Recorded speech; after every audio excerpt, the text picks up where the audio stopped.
എല്ലാ സഹോദരന്മാരും ഓർത്തുകൊണ്ട് അവർക്ക് വേണ്ടി ഈ ആശ്രമമഠാധിപതി ആത്മീയപരമായ ചില കാര്യങ്ങൾ സംസാരിക്കുകയും അതിനോടൊപ്പം കീർത്തനങ്ങൾ പാടി ആനന്ദിക്കുകയും ചെയ്യാൻ തീരുമാനിച്ചിരിക്കുന്നു. മനുഷ്യ മനസ്സിലുള്ള ഭക്തിയാണ് മനുഷ്യനെ ഈശ്വരനിലേക്ക് നയിപ്പിക്കുന്നത്. മനുഷ്യ മനസ്സിലുള്ള ഭക്തിയാണ് മനുഷ്യനെ ഈശ്വരനിലേക്ക് നമ്മെ അടുപ്പിച്ചുകൊണ്ടിരിക്കുന്നത്. മനുഷ്യ മനസ്സിലുള്ള ഭക്തിയാണ് ഈശ്വരനിലേക്ക് നമ്മെ ഈശ്വരനെ കൈകാലാക്കാൻ അവനുണ്ടാകുന്നതായ കളങ്കമറ്റ ഭക്തി കൊണ്ട് മാത്രമേ സാധ്യമാകൂ. ഈശ്വരനെ സ്വാധീനമാക്കാൻ കളങ്കമറ്റ ഭക്തി കൊണ്ട് മാത്രമേ സാധ്യമാകൂ. ആനത്തലയോടും പൊന്നുതരാം പൗർണ്ണുണ്ടെന്ന് പറഞ്ഞാലും എത്രമാത്രം കൊടുത്തിരുന്നാലും ഭഗവാൻ തന്നെ വയ്ക്കണമെങ്കിൽ നിന്റെ ഹൃദയമാണ് ഭഗവാൻ ആവശ്യം. ഭഗവാൻ ഈ ലോക സമ്പത്ത് എന്തെല്ലാം കൊടുത്താലും മനുഷ്യന്റെ നിഷ്കളങ്കമാകുന്ന മനസ്സാണ് ഭഗവാൻ കാഴ്ചവെക്കേണ്ടത്. നിഷ്കളങ്കമാകുന്ന മനസ്സാണ് ഭഗവാൻ കാഴ്ചവെക്കുന്നത്. ഈ ലോകത്ത് നാം എന്തെല്ലാം സമ്പാദിക്കുന്നത് ഭഗവാൻ നമുക്ക് തന്നിട്ടുള്ളതാണ്. ഇതെല്ലാം ഭഗവാൻ നമുക്ക് ദാനമായി തന്നതാണ്. നമ്മൾ എന്തിനു വേണ്ടി? ഭൗതിക ജീവിതത്തിൽ നമ്മുടെ മനുഷ്യന്റെ ശരീരം നിലനിർത്തുന്നതിനും കുടുംബം നിലനിർത്തി പോകുന്നതിനുള്ളതാണ്. ഭൗതിക ശരീരം നിലനിർത്തി പോകുന്നതിന് വേണ്ടിയാണ് ഈ ലോകത്തിൽ നമുക്ക് വേണ്ടി സൃഷ്ടിച്ചിരിക്കുന്നത്. ഇന്ന് എല്ലാം കർമ്മം ചെയ്ത് മുമ്പോട്ട് പോകണമെന്ന് വരികയില്ല. നമ്മിൽ എന്തുണ്ടാകണം? ഇതിനെല്ലാം തരണം ചെയ്ത് മുൻപോട്ട് പോകണമെങ്കിൽ നമ്മിൽ എന്തുണ്ടാകണം? ആത്മാവിൽ ഈശ്വരനുമായിട്ടുള്ള ഒരു ഈശ്വര വിശ്വാസം അടിവറയ്ക്കണം. ആത്മാവും ഈശ്വരനുമായിട്ടുള്ള ഒരു വിശ്വാസം അടിവറയ്ക്കണം. ആത്മീയത്തിൽ പറയുവാണെങ്കിൽ യഥാർത്ഥത്തിൽ മനുഷ്യന്റെ മനസ്സ് ഈശ്വരനിൽ അർപ്പിക്കണം. ആത്മീയവശാൽ ആ മനുഷ്യന്റെ മനസ്സ് ഈശ്വരനിൽ ബന്ധിക്കണം. അതാണ് ഈശ്വരന് കൊടുക്കേണ്ട നേർച്ച. അതാണ് ഈശ്വരന് കൊടുക്കേണ്ട കാഴ്ച. അല്ല പൊന്നു കൊടുക്കാം വെള്ളു കൊടുക്കാന്നൊക്കെ പറയുന്നത് കൊടുക്കരുതെന്നല്ല, അത് ആവശ്യമാണ്. സ്ഥാപനത്തിന് നമ്മൾ കൂടെ നിലനിൽക്കുന്നതിന് വേണ്ടിയിട്ട് ഭൗതിക ആവശ്യമാണ്. ഇത് രണ്ടും മനുഷ്യൻ എന്തെല്ലാം സംഭാവന ചെയ്താലും ആരോഗ്യ നിത്യതരമാകുന്ന ആത്മസുഖം രണ്ടും കൈകാര്യം ചെയ്ത് മുമ്പോട്ട് ജീവിക്കണം. എങ്കിൽ മാത്രമേ ജീവിതം ധന്യമാകത്തുള്ളൂ. അപ്പൊ ആത്മീയവും ഭൗതികം തമ്മിലുണ്ടാകുന്നു. ആത്മീയത്തിന് വളരെ ആത്മീയത്തിന് വളരെ സൽക്രമവും ഭൗതികത്തിന് വളരെ പറയുന്ന വരവും. ആത്മീയത്തിന്റെ വളർച്ചയ്ക്ക് ഭൗതികവും ഭൗതികത്തിന്റെ വളർച്ച ആത്മീയവും ആവശ്യമാണ്. കാരണം ഒരു മനുഷ്യൻ ജീവാത്മാവും പരമാത്മാവും ഏതൊരു രണ്ട് വഴിയുണ്ട്. സിറ്റികളിലാണെങ്കിലും മനുഷ്യൻ അടങ്ങിയിരിക്കുന്നതാണെങ്കിലും രണ്ട് ഭാഗങ്ങളുണ്ട്. ഒരു മനുഷ്യൻ അടങ്ങിയിരിക്കുന്ന ജീവാത്മാവും പരമാത്മാവും. രണ്ടല്ലേ? ആണും പെണ്ണും ഇവ എല്ലാത്തിലും രണ്ടില്ലയോ? അപ്പൊ എത്ര ജാതിയുണ്ട്, എത്ര ദൈവമുണ്ട്, എത്ര ആത്മാവുണ്ട് ഒരു മനുഷ്യന്? അവനിൽ അടങ്ങിയിരിക്കുന്ന സമ്പൂർണമായിരിക്കുന്ന സുഖത്തെ പ്രദാനം ചെയ്യുന്ന വസ്തുതയാണിത്. ഇന്ന് ലോകം മുഴുവനും ഇതിനെ യഥാർത്ഥത്തെ കേൾക്കാതെ കാറ്റിപ്പറപ്പിച്ച് കളഞ്ഞിട്ട് അനാചാരകർമ്മത്തിൽ കൊടികുത്തി വാഴുന്ന ലോകം അന്ധകാരത്തിൽപ്പെട്ടു. ദൈവങ്ങളെ പോലും ഇരുത്തുന്നില്ല. അനാചാരങ്ങളുടെ പുറകെ പോയി ദൈവത്തെ പോലും ഇരുത്തുന്നില്ല. അത്ര ഭക്തിയാണ് ഇന്ന് ആത്മീയം കൊണ്ട് ഭൂമിയിൽ മനുഷ്യനുണ്ടായി. ആത്മീയം കൊണ്ടുണ്ടാകുമായിരുന്നു ഇതിനൊന്നും പോവുകയില്ല. ഒരു മനുഷ്യൻ ഭഗവാൻ എന്ന് പറയുമ്പോൾ അവിടെ ഹൃദയം കിടക്കും. ഞെട്ടും പറയ്ക്കും. അയ്യോ ഭഗവാനെ പറ്റി ഞാൻ ഒരു വാക്ക് അപകടം പറയാൻ പാടില്ല. ഇന്ന് അതിനെല്ലാം കാറ്റ് പറപ്പിച്ചില്ലേ? അതാരാണ്? ഒരു ഭഗവാന്മാരും അത് കാറ്റ് പറപ്പിച്ചില്ല. മനുഷ്യനാൽ നിർമ്മിച്ചു വെച്ചിരിക്കുന്ന ഈ പുരാണമാണ് ഇതിനെല്ലാം കാരണം. അത് പുരാണം എല്ലാം പരിശോധിച്ചറിഞ്ഞാൽ പരിശുദ്ധ വസ്തുവാണോ അത്? മനുഷ്യൻ നാം തന്നെ ഭഗവാൻ പരിശോധിക്കുമ്പോൾ നാം പരിശുദ്ധ വസ്തുവായിരിക്കണം. നമുക്ക് ഭഗവാനെ പരിശോധിക്കാം. ഭഗവാൻ നമ്മളെ പരിശോധിക്കും. അതിനൊരു കാര്യമില്ല. പരിശോധിച്ചറിഞ്ഞ് ഫലം കൊടുക്കുന്ന ഭഗവാൻ. അപ്പൊ ആരാണ് ഇവിടെ ഇരിക്കുന്നത്? അപരാധന്മാരാണോ യഥാർത്ഥമുള്ള ഒരു സ്വാമിയാണോ എന്ന് വരുന്നവർക്ക് പരിശോധിച്ചാൽ എടുക്കാവൂ. എങ്കിൽ മാത്രമേ അത് പൂർണ്ണതയിൽ എത്താൻ പറ്റുള്ളൂ. അവഗണന കൊണ്ട് ഒരു സ്ഥാപനം നന്നായിട്ടില്ല. സൽക്കർമ്മം കൊണ്ട് മാത്രമേ ഈശ്വര സന്നിധാനം വളർന്നു. ഗുണവത്തായ ഫലമാണ് ശിഷ്യര്. ഒരു സ്ഥാപനത്തിന്റെ ഗുണവത്തായ ഫലമാണ് ശിഷ്യർ. അപ്പൊ ശിഷ്യഗണങ്ങളിൽ കൂടിയാണ് ഒരു സ്ഥാപനം മുന്നോട്ട് വളരാൻ സാധിക്കത്തുള്ളൂ. അതിനാണ് ഗുരുശിഷ്യ ബന്ധം ഉണ്ടാകണം. ആ ഗുരുവിനെ ഒന്ന് പരിശോധിച്ച് നോക്കണം. ഗുരു ഭക്തരെയും പരിശോധിച്ച് നോക്കും. പരസ്പരം ആ ഒരു പരിശോധന ഉണ്ടാക്കി മാത്രമേ നാം പൂർണ്ണമായ ഒരു വിശ്വാസമായി എന്റെ ഗുരുവാണ്, എന്റെ ദൈവമാണ്, ദൈവത്തിന് തുല്യ തത്വമാണെന്ന് മുമ്പോട്ട് എടുക്കത്തുള്ളൂ. ആ പരിശോധന പൂർണ്ണമാകുമ്പോൾ മാത്രമേ നമ്മൾ പൂർണ്ണമാകുന്നുള്ളൂ. ആ ഒരു കുറവ് വന്നാലാണ് പിന്നെ പിടിഞ്ഞു പോകുന്നത്. അറിയാത്തതുകൊണ്ടാണ് പിന്നെ പുറകോട്ട് ഇത് പോകുന്നത്. കലിയുഗമാണ്, കൽക്കിയാണ്. കൽക്കിയാണ്. ഇവിടെ മാത്രമേ ഞാൻ തുറന്നു പറയാൻ പറ്റത്തുള്ളൂ. ജന്മഭൂമിയിൽ മാത്രമേ തുറന്നു പറയുന്നുള്ളൂ. വേറൊരു സ്ഥാപനക്കാർക്കും പറയാൻ പറ്റത്തില്ല. വേറൊരു സ്ഥാപനങ്ങൾക്കും പറയാൻ കൽക്കിയാണ്. കൽക്കിയാണ്. കാരണം പണ്ഡിതന്മാരുണ്ട്, അർവജ്ഞന്മാരുണ്ട്, പണ്ഡിതരുണ്ട്. അവരുടെ മുമ്പിൽ ഇത് പറയുമ്പോൾ അവർ വിചരിക്കും, ഇത് എങ്ങനെ ഞങ്ങൾ വിശ്വസിക്കുമെന്ന് ചോദിക്കും. അവരുടെ മുമ്പിൽ പറയുമ്പോൾ കൽക്കിയാണെന്ന് എങ്ങനെ ഞങ്ങൾ വിശ്വസിക്കുമെന്ന് ചോദിക്കും. എങ്ങനെ നമ്മൾ വിശ്വസിക്കുമെന്ന് ചോദിക്കും. അപ്പൊ അവരെ വിശ്വാസപ്പെടുത്തി ബോധ്യപ്പെടുത്തി അറിയിക്കണം. അങ്ങനെ അവർ പറയുമ്പോൾ അവരെ അറിയിച്ച് ബോധ്യപ്പെടുത്തണം. അത് പുരാണപടം പഠിപ്പാനൊന്നും ആഗ്രഹം. ഈ സത്യം, ഈ കാര്യങ്ങൾ അടങ്ങിയിട്ടില്ല. സ്വയംബദ്ധായിരിക്കുന്ന ജ്ഞാനം, അതാണ് നാം നേടിയെടുക്കേണ്ടത്. അതാണ് നമ്മളെല്ലാം നേടിയെടുക്കേണ്ടത്. അതാണ് നാശവും നരകവും ദുഃഖവും ഇല്ലാത്തതുമായ നിലനിന്ന് പോകുന്ന സമ്പത്ത്. അതാണ് നരകവും ദുഃഖവുമില്ലാതെ നിലനിന്ന് പോകുന്ന സമ്പത്ത്. ഈ ക്ലേശഭാരമില്ലാത്ത സമ്പത്താണ് നമ്മൾ കൈക്കലാക്കേണ്ടത്. ക്ലേശഭാരമില്ലാത്ത സമ്പത്താണ് നാം കൈക്കലാക്കേണ്ടത്. സത്യത്തെ വിട്ടു പിരിഞ്ഞു പോയാൽ സത്യസ്വരൂപനെ കാണുകയില്ല. സത്യത്തെ വിട്ടു പിരിഞ്ഞു പോയാൽ സത്യസ്വരൂപനെ കാണുകയില്ല. സത്യത്തെ നാം വിട്ടു പിരിഞ്ഞു പോയാൽ സത്യസ്വരൂപനെ കാണുകയില്ല. സത്യത്തെ നാം വിട്ടു പിരിഞ്ഞു പോയാൽ സത്യസ്വരൂപനെ കാണുകയില്ല. സത്യസ്വരൂപനുള്ള ബന്ധമാണ് നമ്മിലുള്ള ആത്മജ്ഞാനം. സത്യസ്വരൂപനുമായുള്ള ബന്ധമാണ് നമ്മിലുള്ള ആത്മജ്ഞാനം. അല്ലെ മനുഷ്യനുള്ള ഭക്തി. ഭക്തനുള്ള ഭക്തിയിലാണ് നാം വിജയിക്കേണ്ടത്. ഭക്തിയിൽ കൂടിയാണ് നാം മുന്നേറുന്നത്. മറ്റു പഠിക്കുന്ന ഒരു കുട്ടി പറഞ്ഞ് ജയിക്കണം, അതിന് പരിപാടികൾ കയറണം എന്ന് പറയുന്ന ഒരു താല്പര്യം പോലെ ആയിരിക്കണം നമ്മളിൽ ഉണ്ടാകുന്ന ദൈവത്വമായിട്ട്. ഈ ലോക ജീവിത വിദ്യാഭ്യാസം മുന്നേറണം എന്ന് പറയുന്നത് പോലെ ആയിരിക്കണം ദൈവികമായ കർമ്മത്തിൽ. ദൈവിക വ്യവസ്ഥ ഗുരു നമ്മെ അറിയിച്ചു. ദൈവിക വ്യവസ്ഥ ഗുരു നമ്മെ അറിയിച്ചു. അത് ഗുരുവിലേക്ക് പൂർണ്ണതയിലേക്ക് എത്തിച്ചേക്കണം. അത് കൂടി ഗുരുവിലേക്ക് പൂർണ്ണതയിലേക്ക്. അത് വല്ല പോരായ്മ കുറവുണ്ടെങ്കിൽ അക്ഷരജ്ഞാനം പഠിക്കുന്ന ഗുരു തിരുത്തി പറഞ്ഞതുപോലെ തന്നെ അക്ഷരജ്ഞാന ഗുരു പറയുന്നത് പോലെ ആത്മജ്ഞാന ഗുരു തിരുത്തി കുറവുണ്ടെങ്കിൽ ആത്മജ്ഞാനിയായ ഗുരു അതിനെ തിരിച്ചു തരും. ഈ പുരാണമായിട്ട് അതിൽ ആരോട് ചോദിച്ചാൽ നമുക്ക് തിരുത്തിയെടുക്കാൻ സാധിക്കും? ആരോട് ചോദിക്കും? കുട്ടികളോട് പറയാറുണ്ടോ അധ്യാപകർ? അന്നന്ന് പഠിപ്പിച്ച പാഠം അന്നന്ന് പഠിച്ച് പിറ്റേന്ന് എൻ്റെ അടുത്ത് വന്ന് വായിച്ച് കേൾപ്പിക്കണം, അല്ലെങ്കിൽ പറഞ്ഞു കേൾപ്പിക്കണം എന്ന് പറയുന്നത് പോലെ ഒരു ഗുണപാഠമാണ് ഈ ആത്മീയം എന്ന് പറയുന്നത് പോലെ ഒരു ഗുണപാഠമാണ് ആത്മീയവശാലും. ഗുരു ശിഷ്യരുടെ ബന്ധം അങ്ങനെയാണോ? ഗുരു ശിഷ്യ ബന്ധം അങ്ങനെയാണ് മുന്നോട്ട് പോകുന്നത്. അറിവാചാരം, വിശുദ്ധി, ആരാധന, ആശ്വാസം, ആനന്ദം, നാമസങ്കീർത്തന, പരിപൂർണ്ണ മുമ്പോട്ട് ജീവിക്കാനുള്ള മനസ്സും ബുദ്ധിയും നമ്മിൽ തന്നെ ഉണ്ടായിരുന്നു. പിന്നെ അവിടെ ഈശ്വരൻ വിട്ടെങ്ങും പോവുകയില്ല. അറിവാചാരം, വിശുദ്ധി, ആരാധന, ആശ്വാസം, ആനന്ദം, നാമസങ്കീർത്തന വഴി നമ്മിൽ കൂടി ഉണ്ടായാൽ മറ്റൊന്നും നാം പോവുകയില്ല. അറിവാചാരം, വിശുദ്ധി, ആരാധന, ആശ്വാസം, ആനന്ദം, നാമസങ്കീർത്തന ഈ പണി നമ്മളിൽ ചേർന്നാൽ ഒരു ആരും ഭയപ്പെടേണ്ട ഒരു കാര്യമില്ല. അഹങ്കാരമല്ല ആത്മീയത്തിൽ ആരെയും നമുക്ക് തോൽപ്പിക്കാൻ പറ്റില്ല. ആരും നമ്മളെ തോൽപ്പിക്കാൻ പറ്റുകയില്ല. ആത്മീയം കൊണ്ട് ആരും നമ്മളെ തോൽപ്പിക്കാൻ പറ്റില്ല. ആരും നമ്മളെ തോൽപ്പിക്കാൻ പറ്റുകയില്ല. എല്ലാവരും പഠിച്ചിരിക്കുന്നതിന്റെ മറുവശമാണ് ഈ പറയുന്നത്. ഇവിടെ ഈ ലോകത്തിൽ പഠിച്ചിരിക്കുന്ന മറുവശമാണ് ഭഗവാൻ നമുക്ക് മറുവശം കൊണ്ടുവന്നത് ശുഭാനന്ദൻ മാത്രമാണ്. പറയുന്നത് ശുഭാനന്ദ ഗുരു മാത്രമാണ്. അതാണ് നമ്മുടെ ഉടമസ്ഥൻ പറയുന്നത്. ഇത് കലിയുഗമാണ്, ഞാൻ കൽക്കിയായിട്ട് അവതരിച്ചു. അതാണ് കലിയുഗമാണ്, നാം കൽക്കിയായിട്ട് അവതരിക്കുന്ന ഭഗവാൻ പറയുന്നത്. എന്നെ വിശ്വസിക്കുന്നവരെല്ലാം വിശ്വസിക്കട്ടെ, എന്നെ വിശ്വസിക്കുന്നവർ വിശ്വസിക്കട്ടെ, വിശ്വസിക്കുന്നവരെല്ലാം അത് പൊക്കോട്ടെ. വിശ്വസിക്കുന്നവരെല്ലാം ഞാൻ എന്റെ ഗുരുവിന്റെ പാദത്തിലെത്തുന്നു. ഓ, ആ സ്വർഗീയ സുഖം കേട്ട് ആനന്ദിക്കുവാൻ, ആത്മീയ സുഖം കേട്ട് ജയിക്കുവാൻ. ഇതേ ബന്ധുക്കാരുടെ പ്രസംഗമല്ല, മറ്റുള്ളവരുടെ പ്രസംഗം പോലെയല്ല. അല്ല, ഇതെന്താണ് എന്റെ കാരണം? യഥാർത്ഥം അറിഞ്ഞെങ്കിൽ മാത്രമേ ഇത് വിസ്തരിക്കാനുള്ളൂ. യഥാർത്ഥം അറിഞ്ഞെങ്കിൽ മാത്രമേ ഇത് വിസ്തരിക്കാൻ പറ്റുള്ളൂ. ഒരുവരും ചോദിക്കാൻ മറുവശം ചോദിച്ചാൽ അതിന് മറുപടിയോടെ പറയണം. അതിന്റെ മറുവശം ചോദിച്ചാൽ താൻ പഠിപ്പിച്ചത് ഇരുപുറം തേജസ്സീലെ ലോകം. ഭഗവാൻ പറഞ്ഞ ഇരുപുറം തേജസ്സീലെ ലോകം എന്ന് പറഞ്ഞത്. ഇരുപുറം തേജസ്സാണ് ഈ ലോകം അതിനകത്ത് അടങ്ങിയിട്ടുണ്ട്. ഇരുപുറം തേജസ്സീലെ ലോകം അതിനോട് അടങ്ങിയിട്ടുണ്ട്. ഈ ഇരുപുറം ലോകവും അതിനടങ്ങിയിരിക്കുന്നതിനെ കാണാൻ എവിടെല്ലാം പോകണം?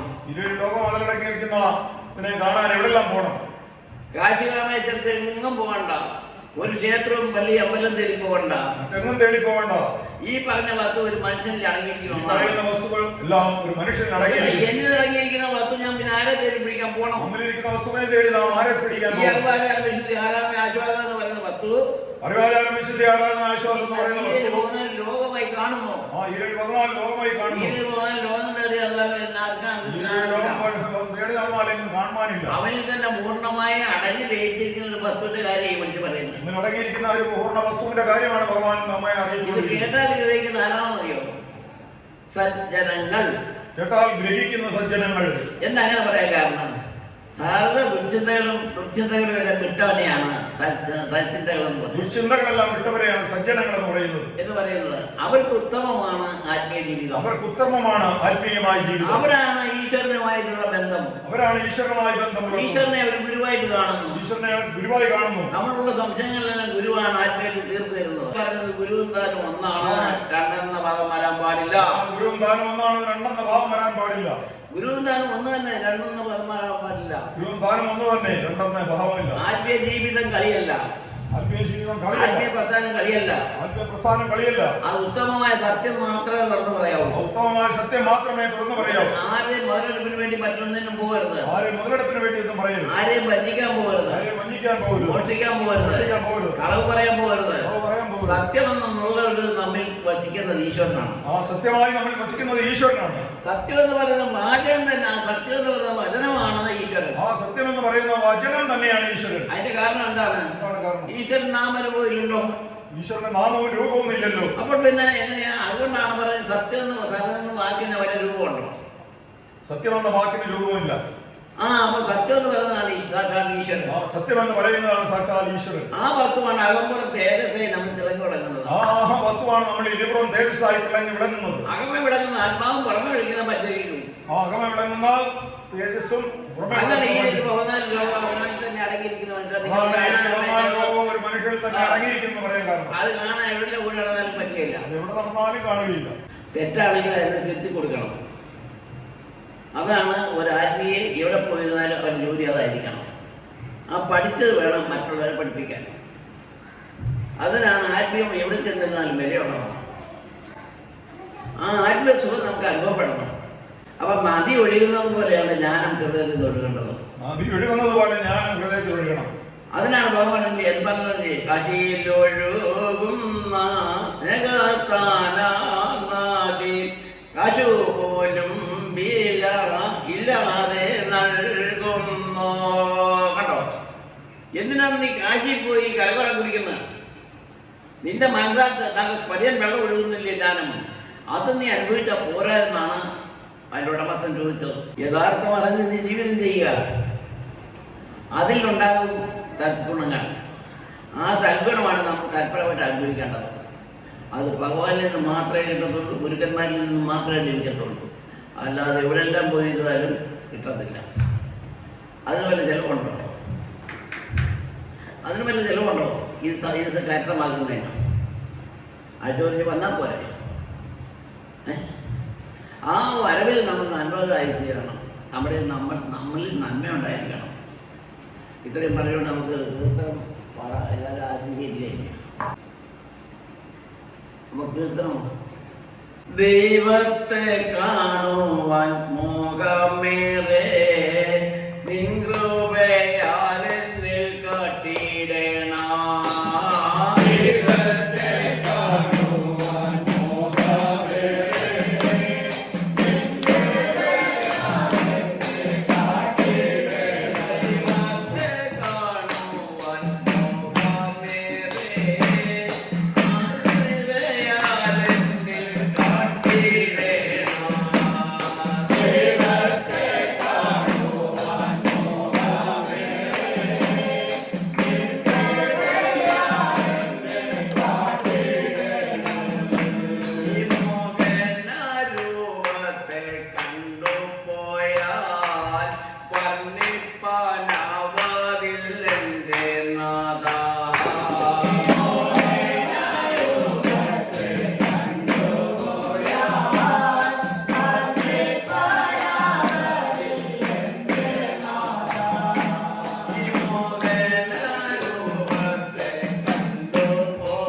നാശമൊഴിഞ്ഞു സുഖിച്ചു വാഴാം.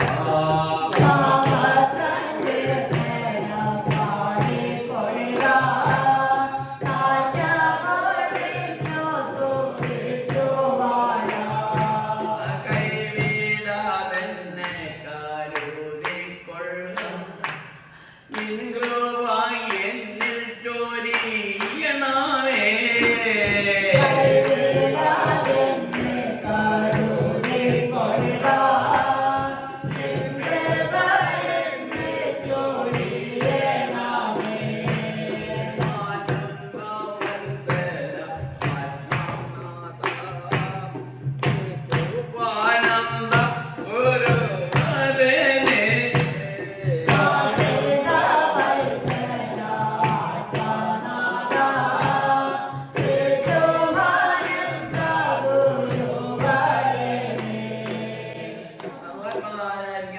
സർവത്തിനും വാഴുന്നവനാണ്.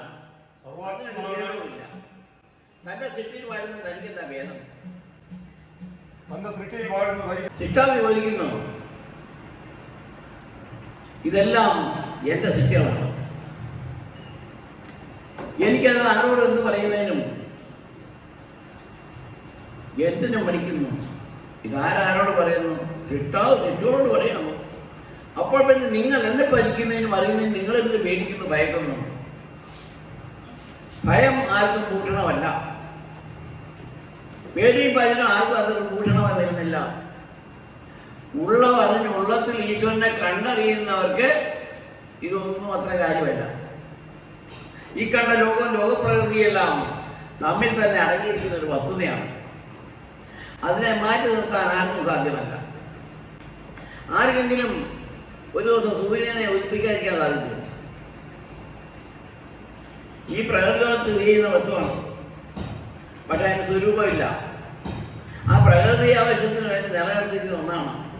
അതുകൊണ്ട് സൂര്യനെ പറ്റിച്ചാൽ നമുക്ക് അനുഗ്രഹം ലഭിക്കുന്നതല്ല, ചന്ദ്രനെ പറ്റിച്ചാൽ നമുക്ക് അനുഗ്രഹം ലഭിക്കുന്നതല്ല, നക്ഷത്രത്തെ പറ്റിയിരുന്നാലും നമുക്ക് അനുഭവപ്പെടുന്നില്ല.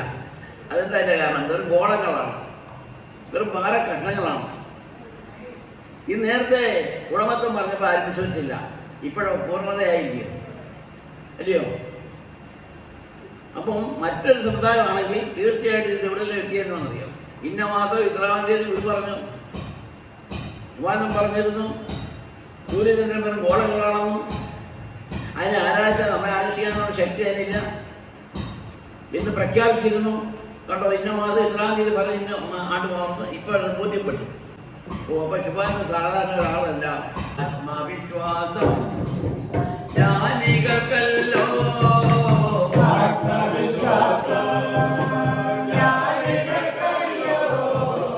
ജ്ഞാനികളല്ലോ തന്നെ കണ്ടറിയുന്നു, ജ്ഞാനികളല്ലോ അങ്ങനെ കണ്ടറിയുന്നു.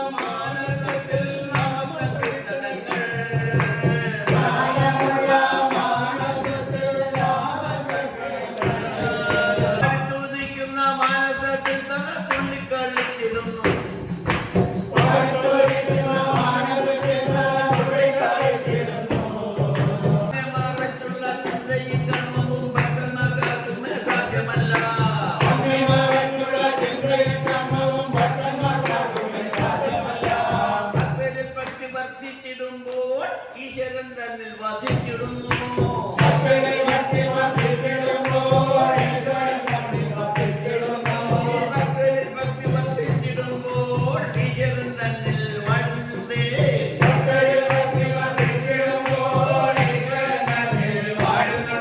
മാനസകണ്ണനാൽ ഗുരുവേ അങ്ങെ കണ്ടാൽ മതി എന്റെ ജീവിതത്തിൽ.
മറ്റൊന്നു വേറെയില്ല.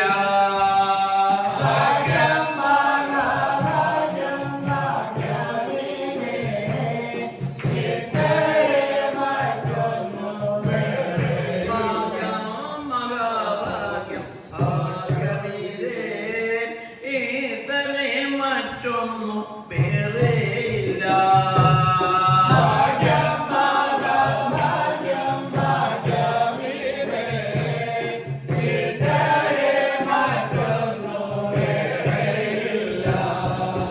കാണാത്ത ദൈവത്തെ കാട്ടിത്തന്ന സൽഗുരുദേവനെ കൈതൊഴുന്നേ.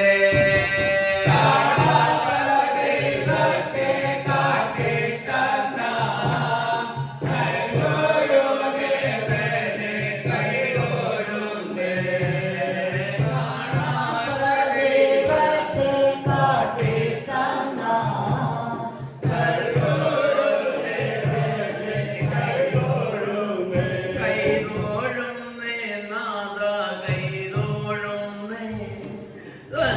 സൽഗുരുദേവനെ വന്ദിക്കുന്നേ.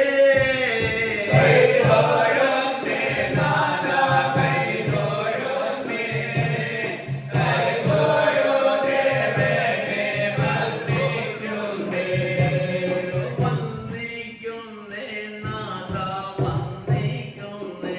എന്റെ സൽഗുരുദേവനെ വാഴ്ത്തിടുന്നേ.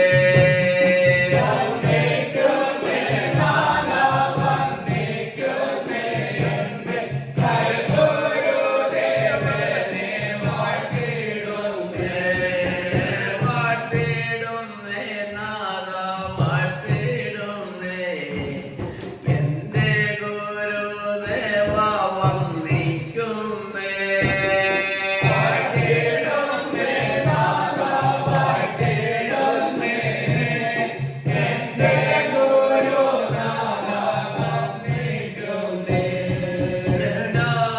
ആത്മനാഥനാം യേശുവാനന്ദം അങ്ങേക്ക് തന്റെ നമസ്കാരമേ. ആത്മനാഥനാം യേശുവാനന്ദമേ അങ്ങേക്കു എന്റെ നമസ്കാരമേ.